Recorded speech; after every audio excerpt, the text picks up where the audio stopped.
Welcome back to week 4 of our season 3 episodes where we're doing interviews and then I'm doing recaps / things I thought about during the week after doing and then re-listening to these interviews.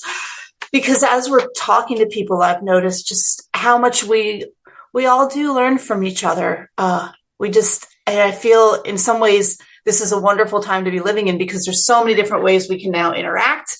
There is a positive to social media. There is a positive to technology, I think. And if we use it for good, I think it's going to help all of us. However, the algorithms and the powers that be aren't necessarily looking for community and connection and supporting people necessarily. So we've always got to be careful on that. So I'm going to cover today the podcast interview that I did with Hilary Stewart of Rediscover Wellness LLC.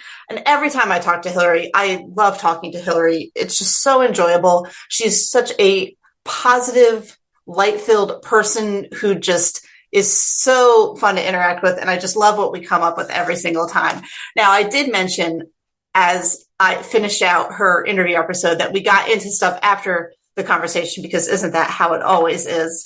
So I'm going to cover that first, and then I'm going to kind of go back and talk about the interview. So we ended up talking afterward about health coaching and coaching in general and kind of who does what and how kind of coaching has infiltrated. That's not the right word, but in a more positive way. If infiltration is a positive word for you, kind of everything we do, which is probably good. If we're looking at it in a way of, as Hilary had mentioned, helping people think through some maybe harder questions and listening to them and reflecting back to them, and just holding space, but just how some health coaches may be more, say, nutritionist / physical trainer type of health coach, where like, I'm going to talk to you and I'm going to give you a program, or I'm going to talk to you and there's going to be some part there about it.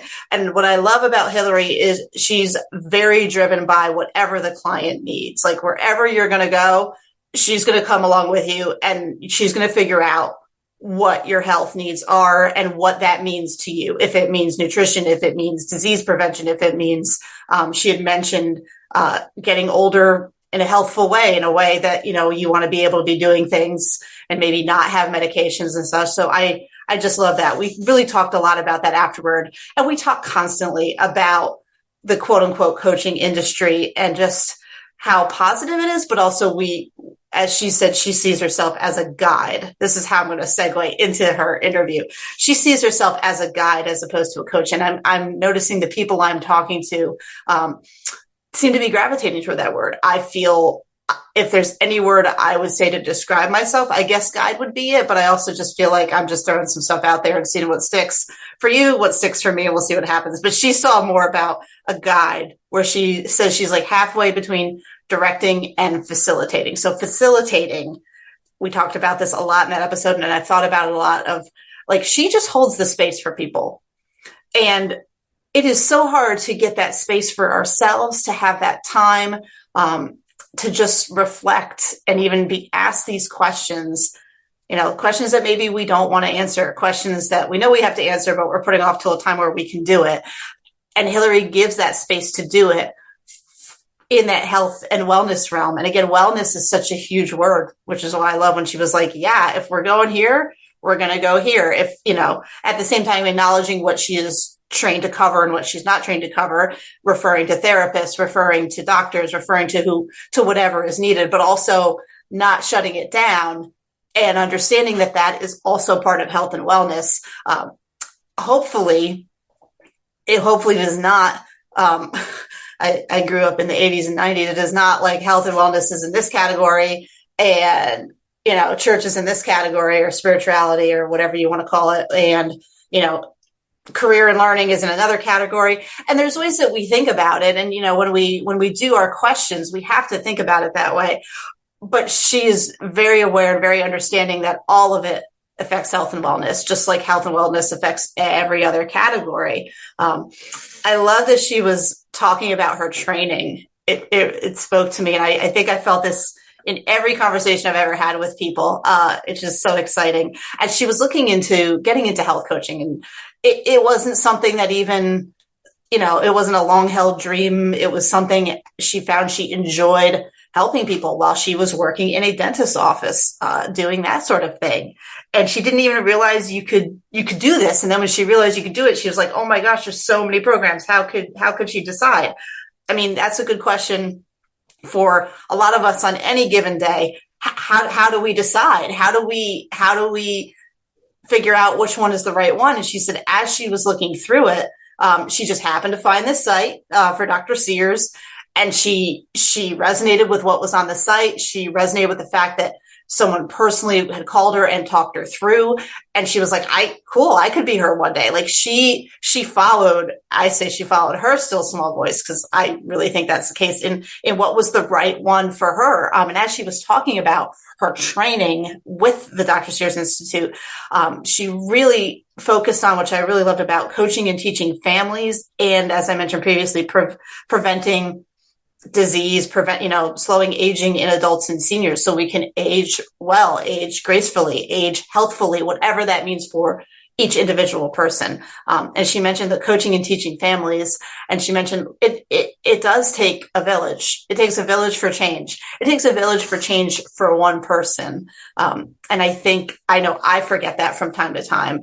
And I love how she kind of partners in and is like, okay, I'm going to help be that village for you. I'm going to help be that person. And I'm going to help you help your family, or maybe work with your family and help teach them and get you the information and get you the understanding.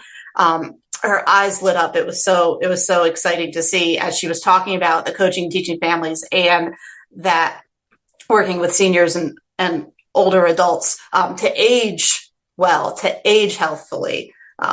And this is part of our continuing coaching discussion that I have, it seemed, with everybody. She calls her initial consultation a conversation call. I think if you've been in the online space, everybody's got discovery calls or whatever calls, and we all know what that means. We understand what that means, but I love that she's like, no, it's a conversation call. And her intent behind it is just, we're just going to talk. We're just going to talk. If it works, great. If not, the names do matter. I've mentioned in other podcasts and other blog posts that intention matters. And though it is not the wording that matters, for some people you see discovery or call, you're like, yeah, whatever. But I feel like for her, conversation call, it's just so Hilary. She just wants to talk. She just wants to not talk, but she just wants to hear and listen and see if there's something she can help with, whether it is in the capacity of that wellness coach or just maybe holding that space for that time while she has that conversation call. Her focus is, as she mentioned, helping people that help people, and that they tend to be the people who are usually, when you're helping people or your goal is to help people, that tends to be some of the higher pressure, higher stress jobs, and just trying to make sure that we are helping the people who are helping all the other people around us. And I love how she focuses on that and how she says it, just like they're the ones doing the things we need them to do. So we need to make sure we're taking care of them, because if they burn out, what are we going to, they're the ones we're relying on. So as she talks about just how she brings people in, she talked about her wellness wheel activity, which I've done in the past. And I mentioned to her afterward, mine looked like a two-legged spider, because it's the wheel with all the areas, and then you put the dot. And then for some people, some that have it connected or whatever. And she was like, oh, I didn't, it was an interesting, but I always mentioned my two-legged spider. But she was more, when we talked about it, she was more it's more about your thoughts about as you're filling it out, just to get that pump priming. And sometimes we just need, again, that space to ask the questions and see what answers come up. So she's giving it to her clients while they're talking. She's giving it to them initially, to be with themselves and to see what comes up. And then she gets to then facilitate that and hold the space for them as they're talking about it in their initial calls. She had mentioned, her questions are in depth and they're open-ended. And she knows, as I do, and I think a lot of people do, we're thinking while we're talking. There are many people who are external processors, There are some who are internal. So I was like, oh, good. There's also a written part that then I don't have to talk, because sometimes that's been difficult for me in the past.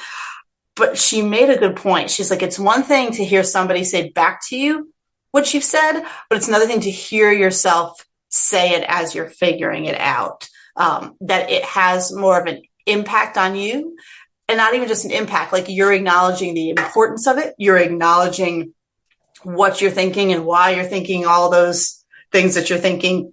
And it just becomes more important in your own brain, body, mind stuff that's happening in your day. And she's like, we try to get down to a focus, not saying, there is some stuff, as I mentioned, I tend to talk a lot and then go, particularly if I haven't had time to internally process before. So she just mentioned, like, she records, but she also takes a lot of notes, because sometimes seeing it that way to try to find maybe what's been repetitive, what she hears them saying. Again, she is embodying the listening that we all need in our lives, either with a friend or with ourselves, hopefully both, and hopefully with multiple friends, and hopefully with multiple groups and places. Because we all need that space and that time. We need someone else to kind of pick up the responsibilities of adulting, for lack of a better term, at least for that couple minutes or hour, just to listen. So then we actually know what's going on. We need to catch up with ourselves and figure out what we're thinking, what we're talking about, and maybe what we want to do, which is why when we got further into it, and she was like, it's all about the why. It's all about what's the reason you would want to make any physical health, wellness change, or any change for that matter. And her work is helping them really get to what that is and what that looks like and why it's so important. She's just giving that space. She's even when I talk to her and we're just chatting as friends, she's still holding that space. It is, if you have not experienced someone who holds space like that, keep talking to people and find someone who will hold space. That's the only thing I can say. If you can find someone who holds space like Hilary, just it's worth any and everything you go through. Because even when we're just chatting, she's just very present and the love, as I mentioned, the love just radiates from her. So again, focusing on remembering the why, discovering the why, and then, as she says, as she works with her clients, remembering why you said you wanted to do that. And is that still the case? And has it changed, or has it grown, or has it gotten some more nuance or detail? And with that why, she's very much about, like, let's look into the future. How many times do we let the past, oh, we used to do this, it didn't work, it didn't work. Okay, we're not going to worry about that. She says, let's look into the future and let's try things. Let's see what happens. Let's have curiosity, and that every little thing we do is a learning experience to maybe who and where we want to be in the future. And she mentioned the focus on the visual. Like, what does it look like? What does it feel like? Like, what do you want to be doing? And if you want to be doing that, what else would you need to be doing to then get to be doing that? And she says, there's change that makes you feel good. Crazy, because there's usually change that stresses us out and makes us crazy, but at the same time there is change that makes us feel good. And particularly with health and wellness, we can usually see those effects of that change either in our energy, in the way our skin looks, in the way our hair looks, our nails, just how our stomach is feeling, just how we're feeling overall. Because she's like, change is good. Change will make you feel good, particularly in the health and wellness. Like, it's kind of one of the places you can go get kind of the most immediate and visual and practical and material feedback of, like, hey, what I'm doing is a positive thing for ourselves. And again, so she's focusing on that, putting it positive and getting that specifics, like, I'll be able to run, or I'll be able to move, or I won't have the pain, like having the positive, as opposed to, like, if I don't, let's be honest, there's a lot of people who get those diagnoses who are like, if you don't make the change, you're going to be gone in a couple months. And while that can be a great catalyst and that can start a process, she's not against that, but what we're saying is, like, okay, but what do you want to be? What would you like to be doing? And then taking those little steps to get to that. So I enjoy this conversation so much. I know she and I are going to have further conversations in the future, just because I love the way that it's health and wellness, but it is so I hate to use the word holistic because that is such an overused and misunderstood word. But I mean, you can feel her heart when you see Hilary, and when you talk to Hilary, and when you interact with Hilary. There is just so much light and joy and love of just everybody and everything around her. So I just was so excited when she said, "Yeah, I'll come on and do this with you. That sounds fun." And we had a great time. I think both of us had some more difficult days the day that we recorded. And as usual, when we both came off the phone, we were both feeling so much better and so much more enlightened. And I think that's what you want with any person you interact with, friend or family or coach or trainer, or positive is good. We need to go more positive experience. What's the thing? Go where the love is, go where the acceptance is, go where the support is. And I just love, I know that Hilary will give me love when I go to her, and she doesn't even have to do anything. She just has to exist. So I was very, very excited about this. And I was very, very excited. I'm just going to give you a teaser that we went. I will admit I didn't plan this in advance. It just kind of all happened, which one launched each time.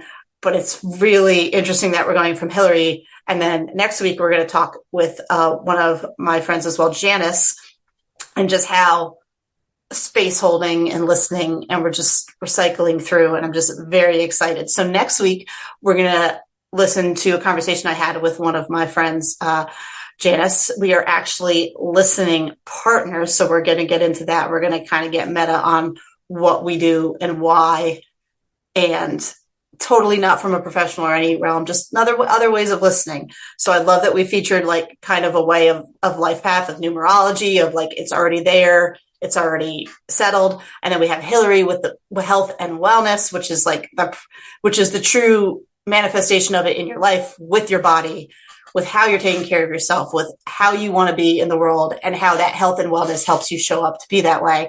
And we're going to go ahead and we're going to finish off the season just getting meta about listening, and about something both Janice and I inadvertently fell into a couple of years ago, and just more about how to listen to each other and to ourselves. So thank you for joining me this week. We will see you all next week for the interview with Janice.